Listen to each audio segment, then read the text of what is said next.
Hey, how you doing? Okay, we're gonna continue with our studies on. Let me refresh it. Hold on, let me back here. Lazy slash soft moves, and this is actually a game from Jeremy Selman that he's playing as white, and then his opponent is Z versus. It's in Lone Pine, 1970. 1975. Oops, hold on. What? There we go. Okay. We may have to do another reassess your chest. Nope. Perfect.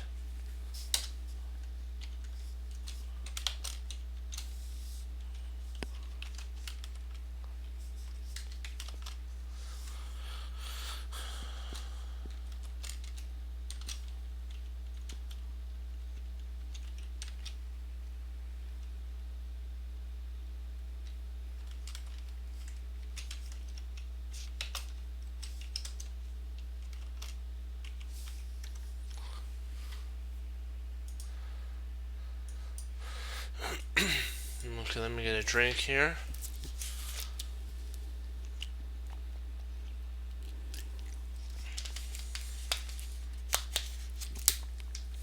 Okay, Jeremy Selman's white and his opponent is black. So e4, e5. Not e6. Come on. That's the French.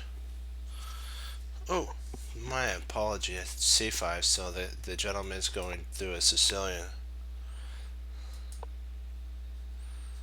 E6. And now d4. d5.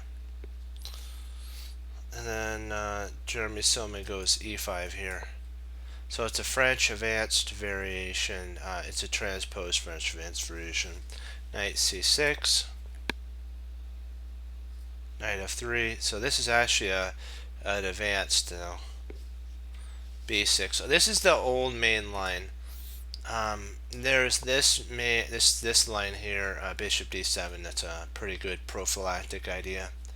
And the idea is at one point you're gonna take here after this knight moves here. When this knight moves to either d2 or knight to a3, then you want to take the pawn, and then the knight can't get there. But if you take right away, the knight then has access to c3, and you don't want to do that. That would give your opponent a good square. b6 is the old main line. The idea of queen b6 is, of course, to attack the pawn here. Also to attack here, which actually locks down the bishop to the defense of b3. But what white usually plays is c3, a3, and then b4. And this is supposed to give white an advantage at this point. And that's what Jeremy Selman plays. a5. That's kind of a unique move. What a5 is trying to do is stop b4 from being played. Bishop d2 or d3. But see, now what's going to happen is you're going to enter into a closed French advanced variation, which is where black actually plays c5, c4, and then locks down the position. But he loses a lot of breaks, so you got to be careful with that.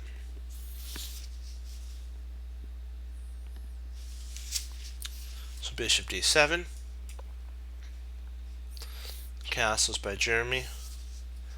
C takes d. C takes d. Knight takes d.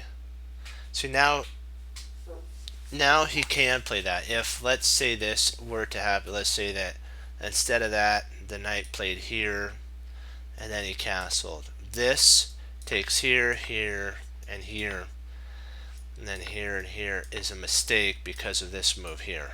And then the queen hangs, and after the king moves, the queen hangs. But now, altogether different, when the bishop's on d7, this idea of taking the pawn and winning it is in play. After castle takes, if takes here, queen takes, there is no bishop b5 check anymore, because the bishop on d7 protects that. So you'd actually be up a whole entire pawn, and potentially, if you want to be a little greedy and white doesn't defend properly, you could pick up a second pawn, but that's kind of risky. So you got to be careful when you kind of get too much greed.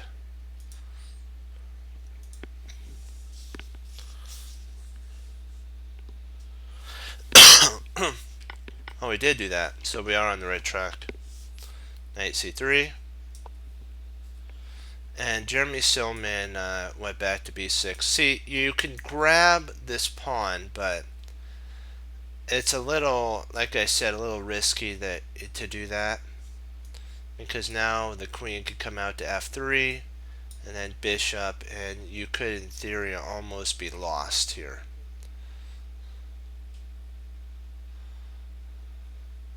So let me see if that's the right move. I'll rook here.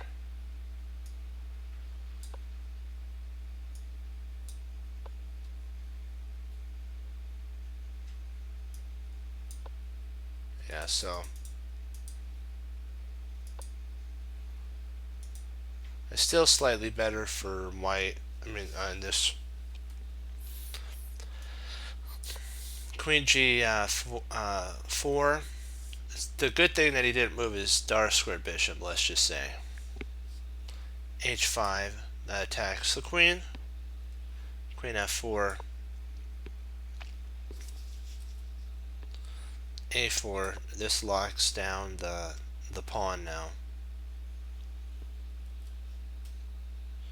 Bishop e3. Bishop c5. Rook a c1. Now he takes. F takes. Knight h6. Then there's an idea of jumping the knight in here to take scope on this pawn, but that's a little far-fetched out there. There's also this type of idea, but that would then, after bishop takes here, pawn takes, then knight would take, and you'd be in trouble. So can't really do that.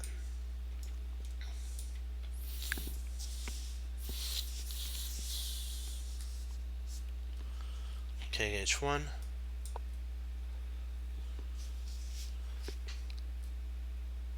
This move actually has a dual threat of winning another pawn with the queen and knight. Bishop c6. Queen g5. King d7.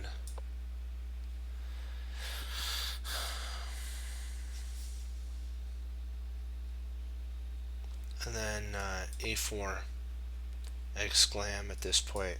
What Jeremy Silman is doing is the king's stuck in the center, so he's even willing to gambit another pawn off the board. d4. Black can't allow the position to be open, so he has to keep it closed.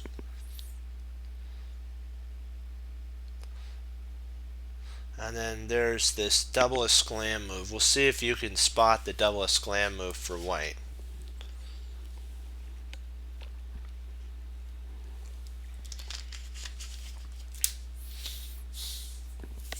So remember, if you're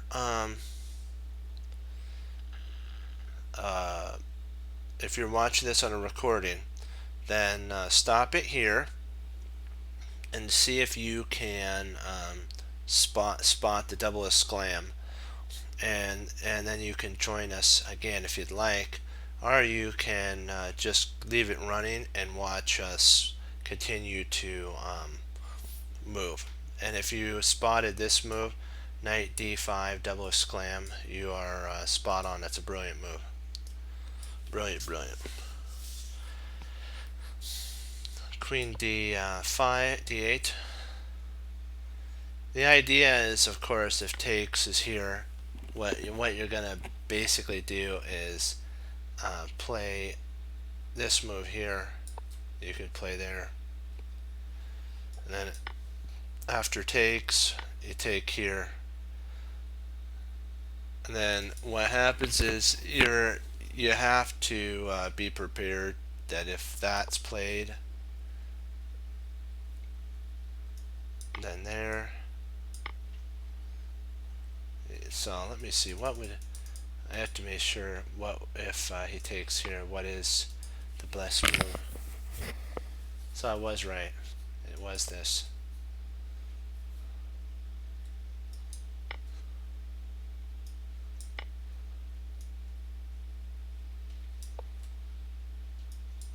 Takes the rook and then the position just collapses.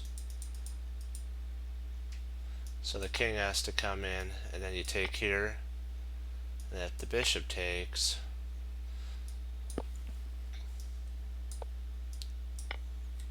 and then it's mate in 2. There we go. That's why the queen had to retreat back. Black probably took a long time looking at this move going, what in the world is going on here?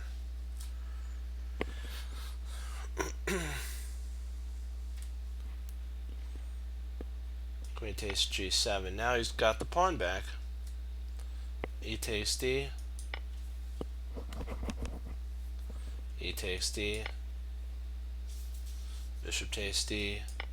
And then e6 exclam again. This is a very well played game. Bishop takes e6. Here, after finding all the hard moves and acquiring a position that black could resign with a clear conscience, I relaxed and began thinking about the brilliance of my combination, and while I was busy basically patting myself on the back, I stopped playing chess for a second. That's what he said. He played bishop b5, which is a mistake check. This lets your opponent out of the box. Probably much better is actually taking here. Queen takes d4. Yep, that's right. Because you don't want to you don't want to pull the trigger until your position's ready to fire. Basically, he comes here, and then you have queen b4, which another pawn's gonna come falling off the board. Queen d7, and oh, rook rook c7. Nice. Did not see that. That's interesting. Bishop d, and then rook e1. Whoa, this is power. Would have given me the overkill finish that I deserved, basically, he said. And the sitch is, the king's gotta move, and when the king moves, boom, there's the overkill in an endgame. So it tells you how one lacks time. Don't get comfortable, my friends, because one time you can go down. After queen here, if a5 or e8, and then queen takes h, you pick up a piece. King e7, probably pick up another piece here. Oh, queen f6.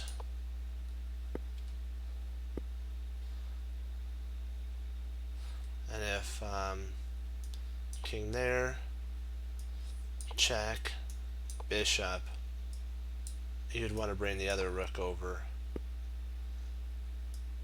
And then you have check.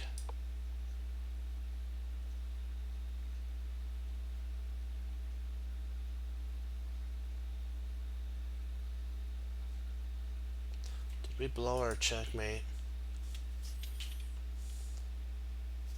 Ah, I even blundered there.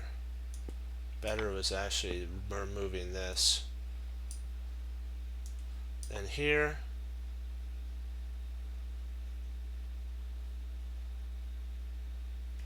and probably bishop here is best. I'm going to see if that's right.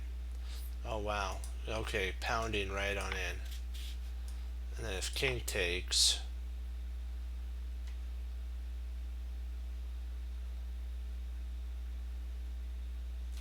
probably check here.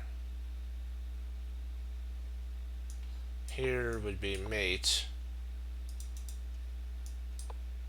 That would be mate.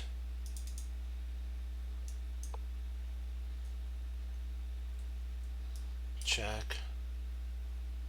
Nope, actually, I'm sorry, that's the wrong check. This is the best check. And then here, and then that's mate. So queen check was wrong. That's the best. Yeah, that's just devastating. He's exactly right. That would be total devastation at that point.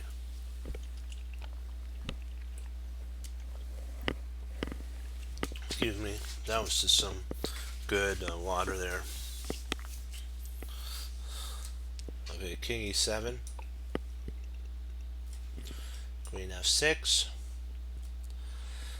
King f8. Queen takes, check, and the problem is now the knight could actually block. And obviously bishop b5 was winning, but it made things harder than they needed to be. Once you have the lazy training to nowhere, the lazy train to nowhere, you often find it shockingly easy to stay on that train until all your good early work is undone. I like that.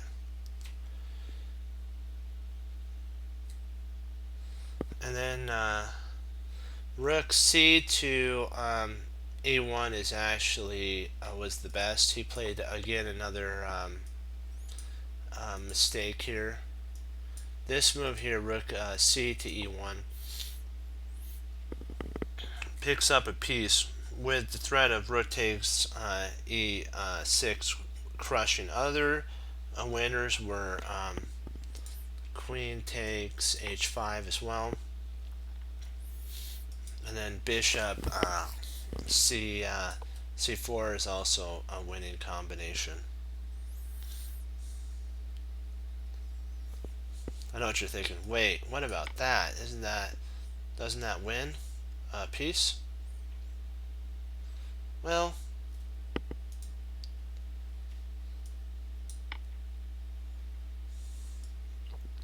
so you're up in exchange at that point, and you can just take there and be good to go. But the idea of this is to positive, I guess. I don't really think it's the best. You got to be careful that you don't let as I like to say, the fish off of the hook, because the fish is pulling when you have a fish on a hook on your pole. You have to gently bring the fish in, and that's kind of what this. You don't want to pull too hard, otherwise potentially you could break your line. Or you can, if you're in a boat that's kind of tippy, you can actually fall in and then the fish gets away again. Then you get wet. You don't want to get wet.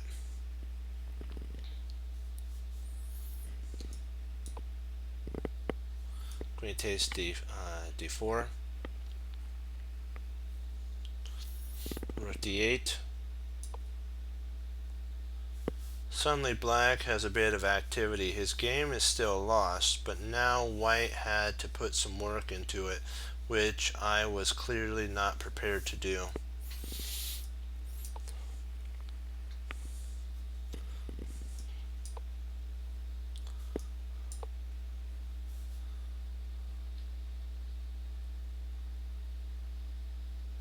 You're saying that this move here, rook here, is still a strong move as well.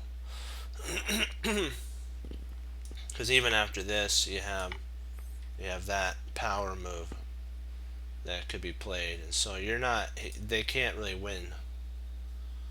Rook d2. Queen takes b. Oh. Oops, sorry. That was my. Rook takes there. Knight d5. At this point, I was extremely upset. I knew I had, he said, ruined the whole thing.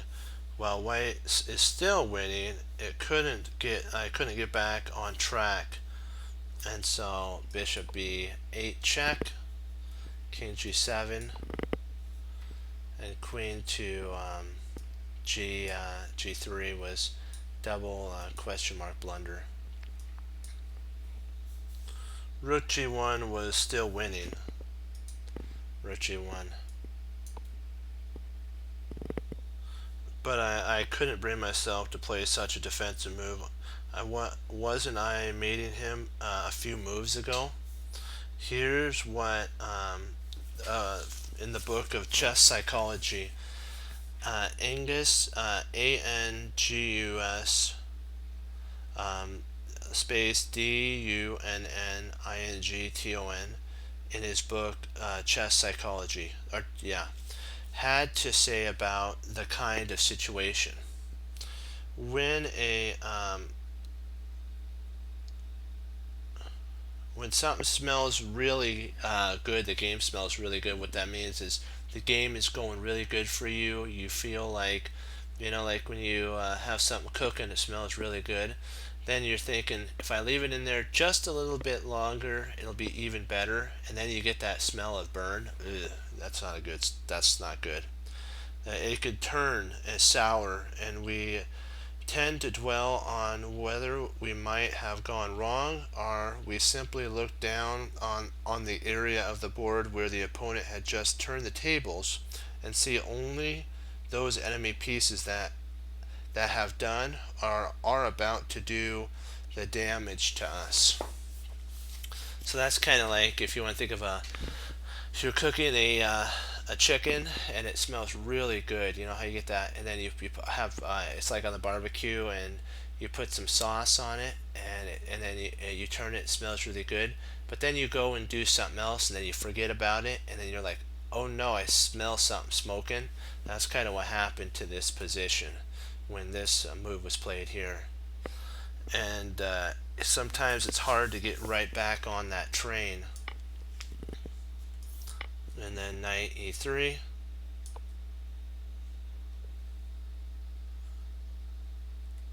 Bishop takes. Rook takes. Rook takes. F takes e. Rook f4.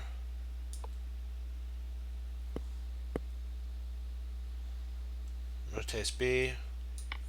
Rook takes a. And the game was eventually drawn. Years later, because of the annoying failures like the one we just saw, I changed my whole mindset when reaching a position, the former position. I began to take a long look to soak every bit of the goodness out of the position that it offered me. Why rush when I could basically kick back and slowly but steadily build up my position? Taking a glance at my opponent, Red, who is red face basically, defeated face, and simply not enjoying the moment. Then I would jump back into the position, give myself a small challenge. How can I basically finish my opponent off in the most effective manner? What's the very best way to pull in the win? Of course, I still had my shares of soft move failures, but my newfound concern, constant effort to retain focus enabled me to avoid a lot of disasters that my earlier, basically games have created, or did create. Sorry. So now we're in the section called paying attention, and I have to get a drink really quick, and then we'll get right back into it.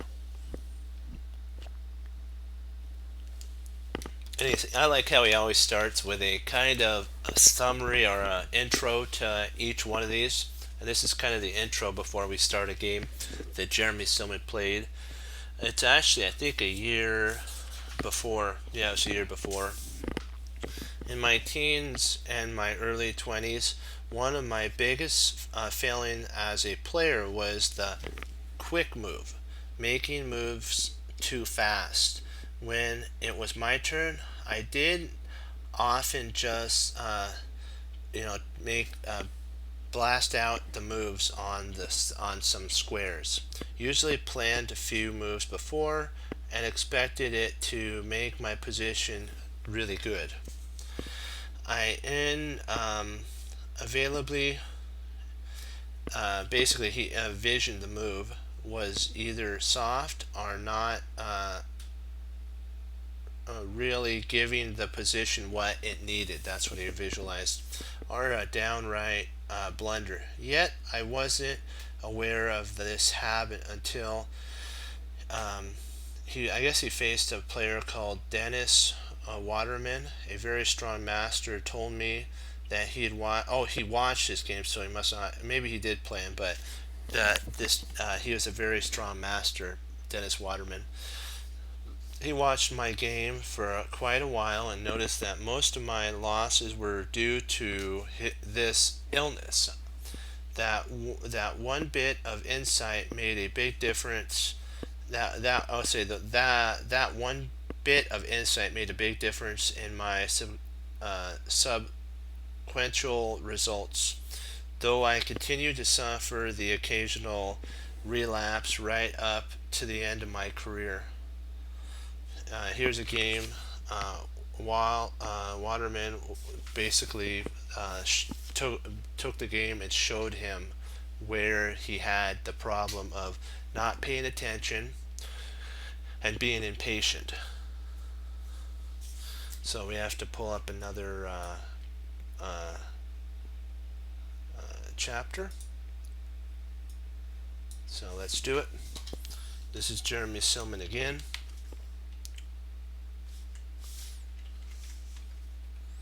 And we're going to get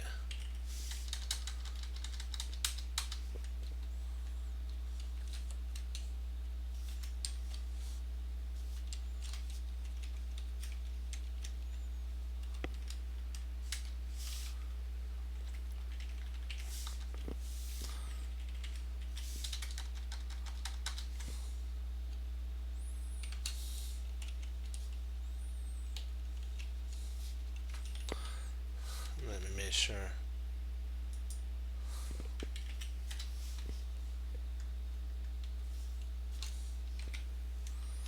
Just want to make sure I have that. Jeremy Silman's right. J. Oops, I have to put the O in the right spot. Yep. Perfect. Alright.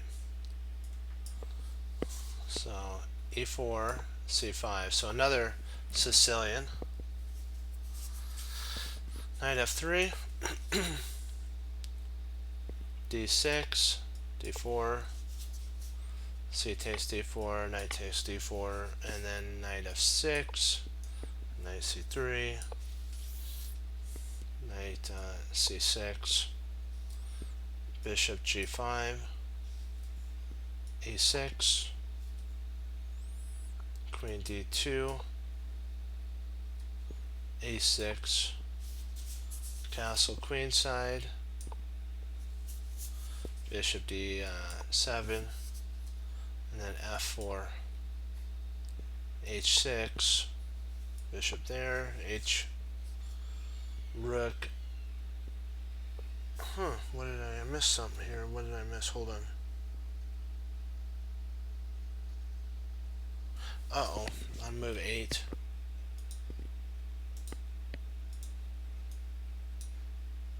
Did I miss? Oh, I did. It was this move here. And then F4, here, here. Okay, now we're good. Now we're back on track. Knight F3. And then Queen A5. Bishop C4. Trying to get all of, no doubt about it, his pieces is more likely going to retreat to B3, lock down the position if you wanted to. B5. Bishop B3. B4. Bishop takes F6. G takes F6. Knight E2.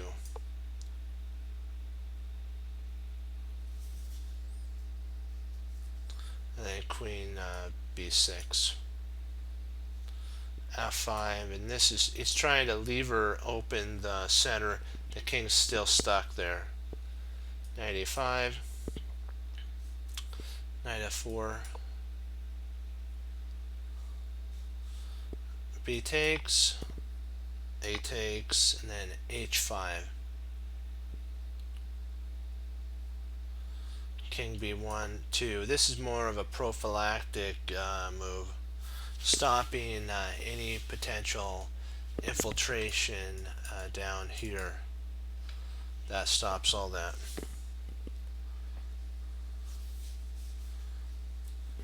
A5. E5. Now he's all in. This is an all-in blitz. F takes. Knight takes E.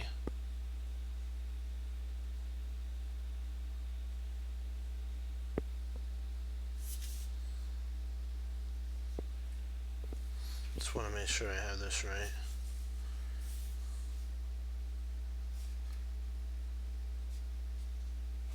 Queen B5. Wait a second. Where did I go wrong here?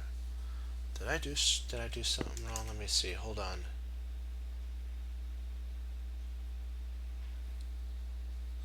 Just give me 1 sec. I appreciate your patience here.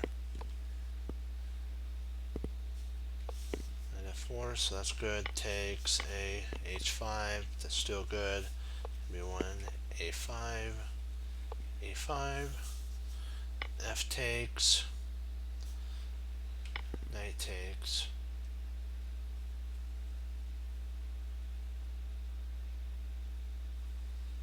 Oh, I think the reason if Queen takes, then the other rook would slide over. I'm thinking the reason that, let me see, it's Bishop B5. Bishop B5. Where did I missed a queen move. Oh. E2, this is the problem. This is it right here. There. I knew I missed something. Then F5. Knight A5. F4. Takes, A takes, H.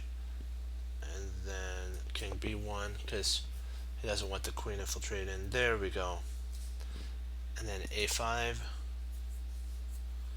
And then E5. F takes E.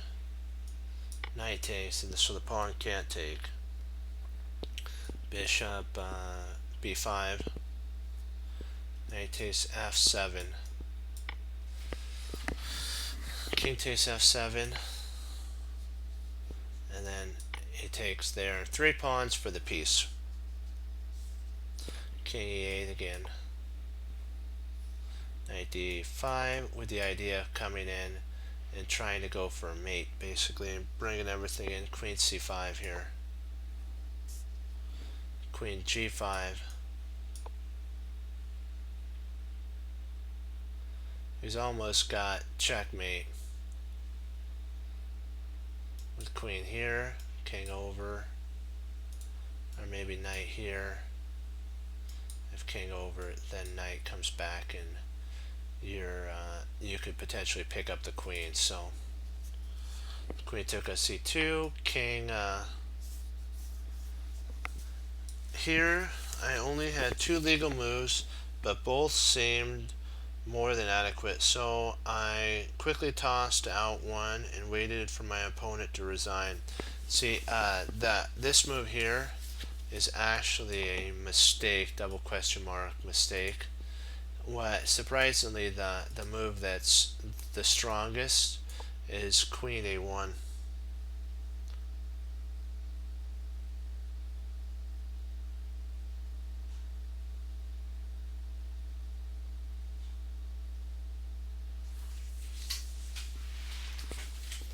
So he played after queen a to a4, and suddenly I realized he's basically ruined another game, since now a4 is a hangs with check, hangs a piece with check, because the queen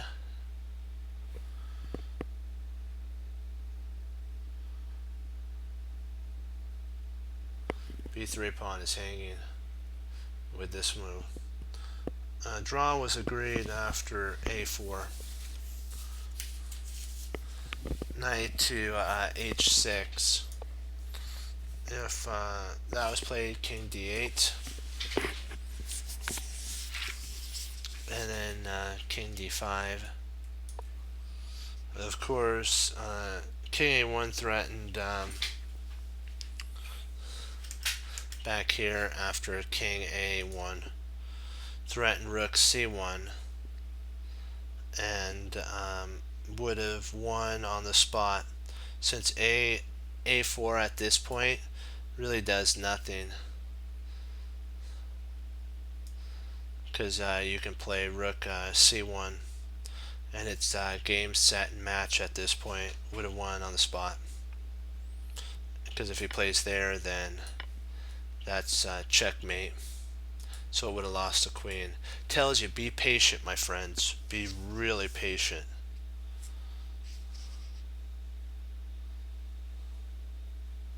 When they're saying that after this move here, and then rook c1, this taking here isn't check. It wouldn't be check. It would no longer be check. Here's more example of a quick move. Hopefully it will prove scary enough to make you seriously think about sitting on your hands and only moving when you are 100% sure about what's going on and what you want to acquire. And of course, make sure the move you intend to play is actually the one your hand is trying to make. So sometimes you may think that you're moving a move, but you pick up the wrong piece. That's happened before to some players. Let's see how we're doing at time. Perfect. We have enough time for maybe a game or another game. This is great. We're having some fun today.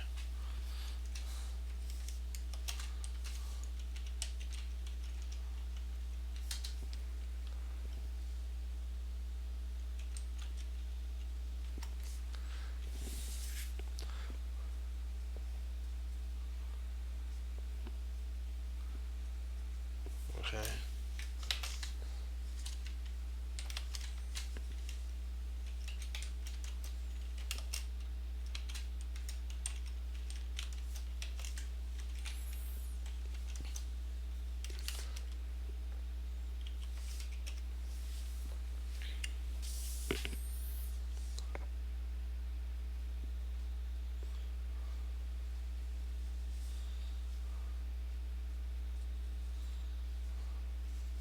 Perfect.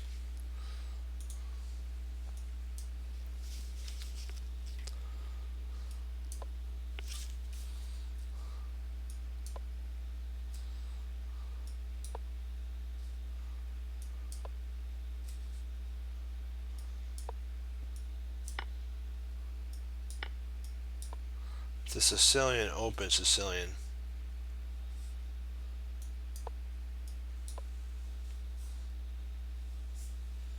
Alright, DB5. D6. Bishop G5. A6. Bishop takes. G takes. Knight A3. B5. Knight D5.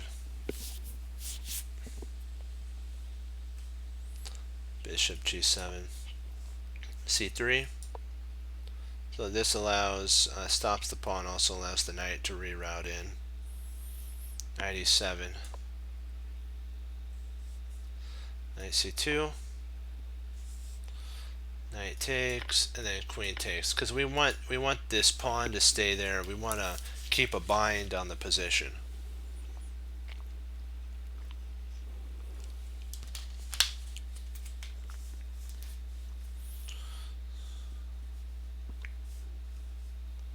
This is actually 14 years more down the road, or 15 more years down the road in Jeremy's career. So he's more mature, he's more experienced. Also, this queen attacks the rook, so the rook has to respond to this. Rook B8.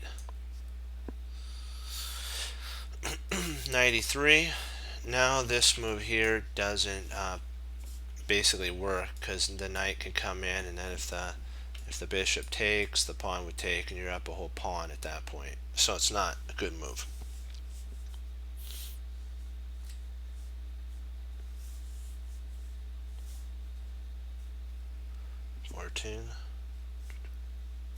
Bishop H6.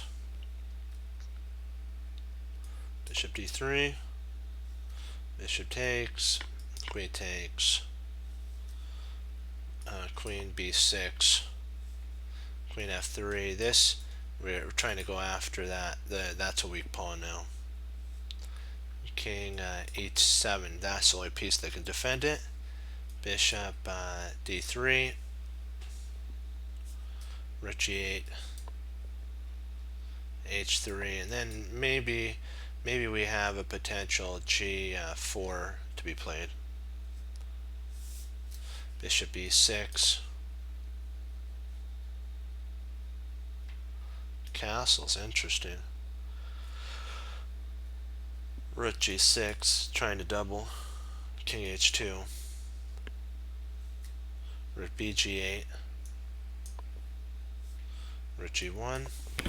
So everything is his king's castled, but he's still under an attack here. Queen C6. Queen E3.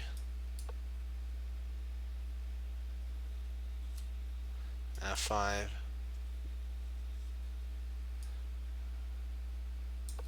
G3.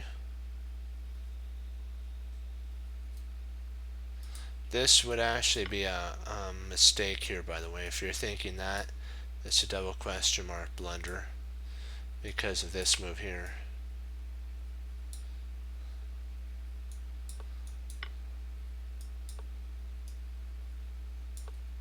That's mate. So if you took here, that's mate. So you can't take. That's why G3 was played. So now we can take the pawn. Rook F6. E takes F. Bishop takes F. Rook A, D1.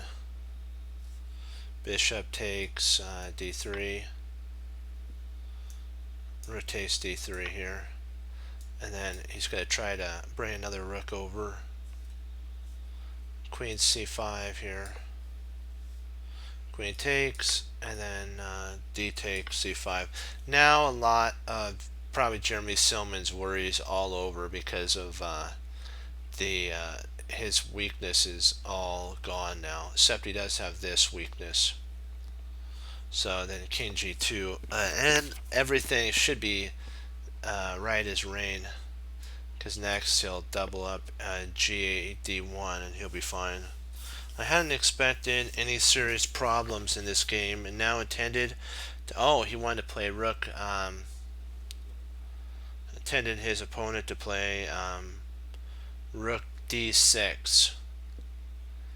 Rook d6, when a draw would have followed rook takes, king takes, king f3, and then h5 equality. However, someone had entered the tournament hall that I wanted to speak to, so after white played the expected king g2, I didn't write down his move or even give the position any thought.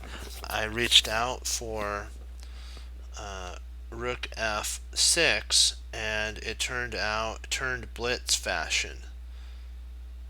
It turned to the blitz fashion. Though I had lots of time left, moved it to the D file. So he basically, Jeremy Silman had lots of time left. He didn't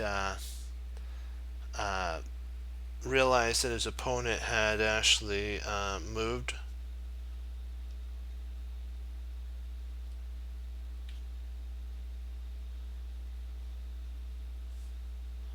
Let me see here.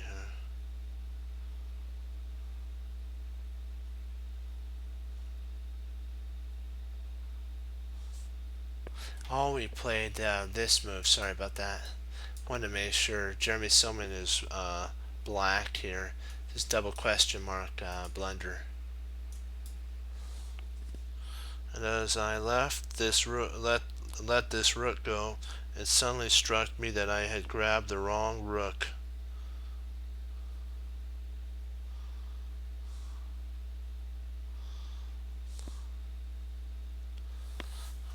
And Frederick gave me a strange look and chopped the D8 rook off the board. King takes, and king to rook 1. And confusion itself basically made me, he says he got upset with himself.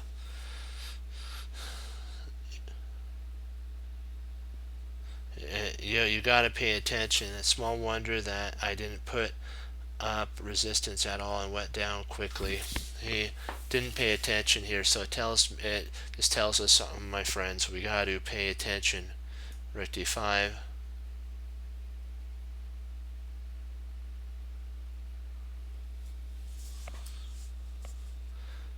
Rook d6. Rook c. King b. Rook e. Then king d2. b4. Rook a. Rook f5. King c6. Rook takes. King d5. Rook takes. And this one still hurts when I look at it. For all you blunder prone players out there, that's more too quickly to memorize. Take heart and think about the grandmaster that he played. You got to pay attention. Naturally, the pay attention doesn't just protect a player from a wandering hand or the obvious blunder.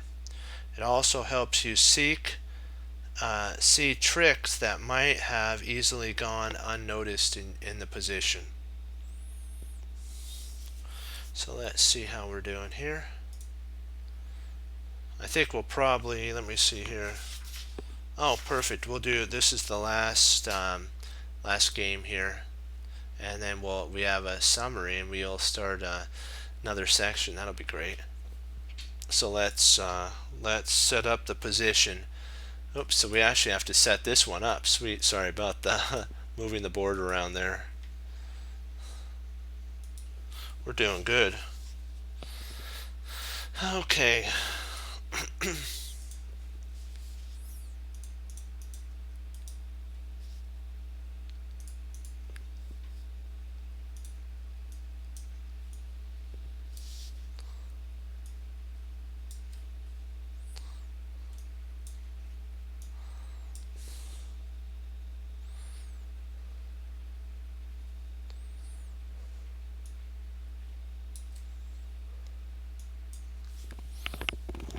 Make sure I have this right. Give me a sec. Appreciate your patience on this. Alright. Black to move. Trying to do a study.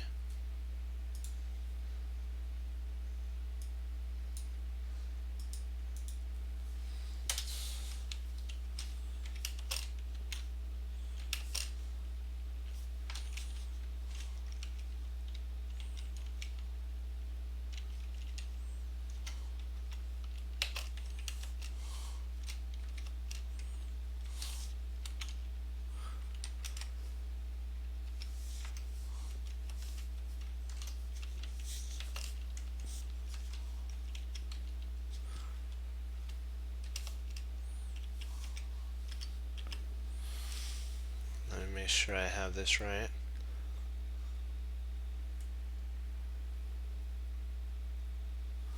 Alright, perfect. Okay, black is an exchange and 2 pawns ahead and can win as he pleases. In fact, I can imagine Mr. Pavely feeling rather insulted that white was playing on. This Jeremy Silman used Rebecca, Rybka. I liked this. So this was before Stockfish 10, So you got to be. So this was at the time one of the fastest engines. So knight king to b6, or king d6. Ending all the checks, forcing white basically to play bishop g2, queen g4 check.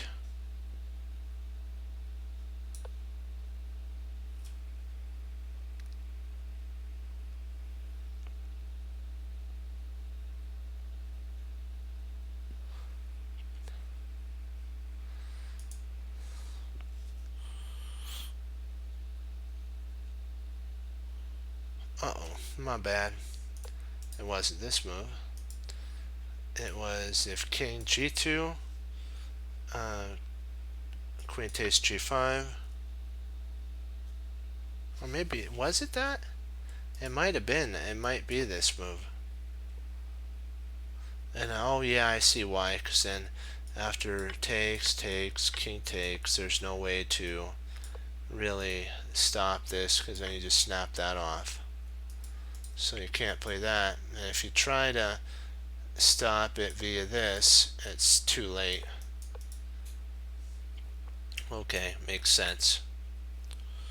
Queen g5, king h3, queen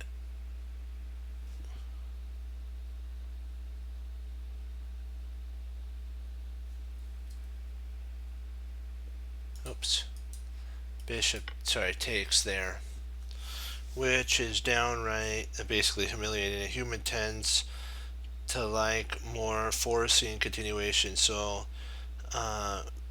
Pavely found somewhat both the cure and basically the bad move for his position. Queen takes f3. Wanting to actually have a shake here. He thought the game was completely over, but it's actually a mistake. So handshake at this point. Suddenly Horak would have resigned, but queen takes and rook a3. King h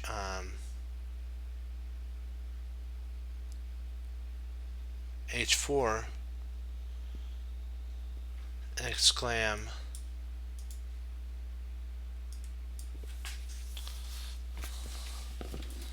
I'm sure, yeah, he expected resignation. King h4. As I wrote this, I was feeling this player's pain.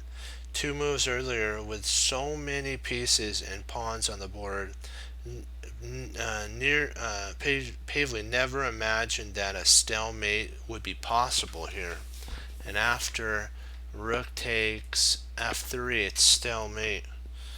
And surely, I'm sure this never would have happened if he had known about the game that Jeremy Silman that I just played. He said. So we'll end here. This is where we'll stop and we'll summarize what we have learned here. Okay. The first one is this. Ask always, what move would I like to play? Then do your best to make it work. That's one. Before playing a move, always ask, what wonderful thing does this do for my position? If you can't answer that question, or if the answer had more negatives than positives, one is left wondering, how can you justify playing it? 2. 3. The player with the larger center has to defend it. If he or she can make it indestructible, then the center rules. If the center proves unstable, then it will crumble and your opponent's struggle will win out. 4. When possible, try to enter lines that you feel you can handle and that suit your personal comfort level, your style, or particular situation. 5. When enjoying a position where the opponent is more or less hopeless, many players begin a game called a game of cat and mouse. They go out of their way to avoid any counterplay, and they refuse to let any action of any of the enemy pieces basically activate any enemy pieces. Instead, they slowly improve their pawns and pieces until everything is optimally placed. 6. This is the last one too. For all you blunder-prone players out there that move too quickly, employ the Grandmaster Frederick's idea that we talked about in the game that he played. Remember, he picked up the wrong rook. Jeremy Silman did. He was supposed to pick up I think it was, he was going to put it on d6 instead of rook to d8. And at that point, what happened was when Jeremy Silman took the rook, when his opponent took the rook, then Jeremy Silman took with his king the rook, then his opponent's rook got active and basically won all the pawns. And so obviously, but especially hard to obey basically directives. You got to pay attention. So what that means is, what he's saying here is, we'll wrap up on this one because this is very, very vital for all chess players. Don't let your mind wander, because move number 6 is vital. And pay attention. Remember what happened with Jeremy Silman in that one game, that he picked up the wrong piece. Make sure the piece that you're picking up, my friends, is actually the piece you want to move. Because sometimes our brain, I don't know what it is, but it sometimes has a moment where it's like, it, I guess, can't focus.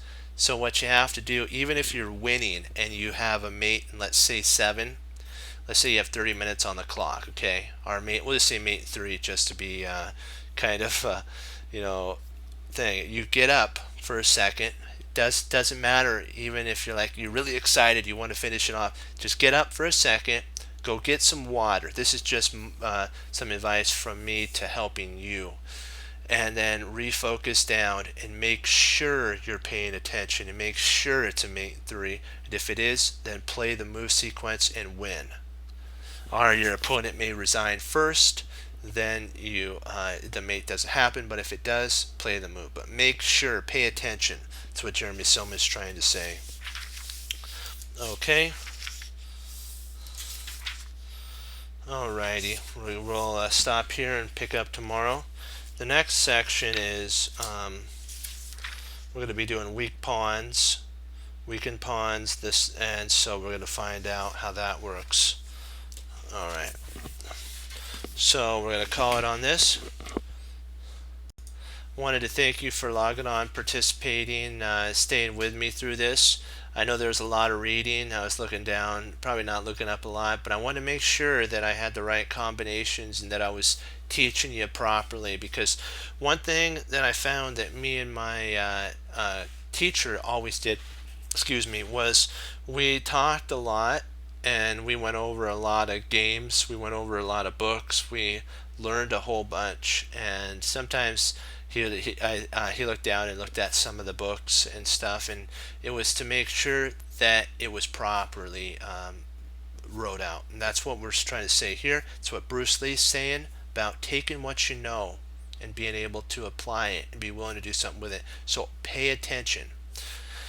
And one thing we have to pay attention to is a choice we have to make, all of us. The choice to either receive the Lord Jesus as Lord and Savior of your life or reject Him. And that had both choices have ramifications in your life and for eternity. So just keep that in the forefront.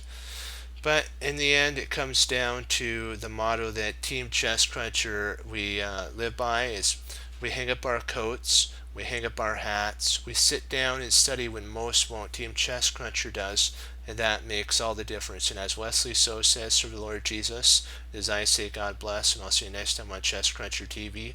Have a blessed morning, afternoon, evening, and Lord willing, I'll be back on tomorrow, and we'll keep pushing forward and moving onward and upward.